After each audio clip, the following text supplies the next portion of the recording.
Today we have a 2006 Toyota Camry. We'll be replacing the front brakes and rotors.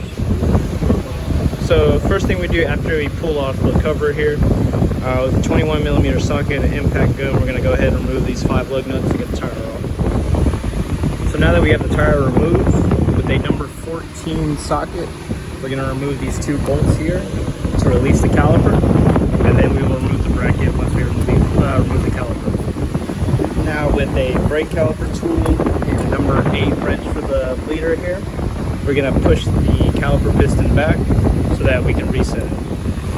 After pushing that caliper piston back, we're going to go ahead and remove this bracket here so we can get to the rotor. With a number 17 socket, we're going to remove this bolt here and this one here, which will release this bracket, and we just pull to the side. Now that the bracket's removed, we can go ahead and remove our rotor. Mine's free already, so I can just pull it off. However, if some of y'all have a stuck rotor, you can put 2 bolts here and here and evenly twist them to get it out, or hit it from the back with a 2x4 and a hammer, and it'll come straight out. So let's go ahead and remove this and replace our new one. So after I've pulled off the other rotor, went ahead and put a new one in, and 2 lug nuts just to keep it secure in place. Now I'm going to go ahead and throw this bracket back on, like so, tightening it down to 17mm bolts. However, before we throw the caliper back on, I'm going to pull these old brake pad clips out of the way first, get the new ones installed, as well as pull these out and re-grease them. So now that my bracket's reinstalled, I'm going to go ahead and pull these off to replace them with the new ones,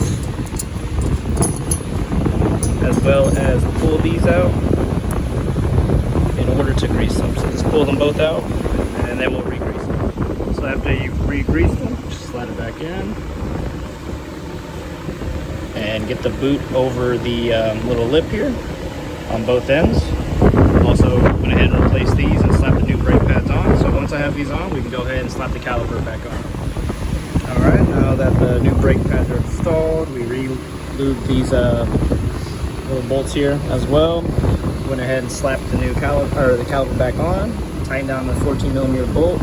If you have an issue with the bolt constantly spinning free, you will need to put a wrench on the back portion here to help it steady and tighten it down. So now that everything's back and reinstalled, just put the tire back on, do the same concept on the other side, and bleed the brakes. So thanks for watching, guys. Please like and subscribe for more videos.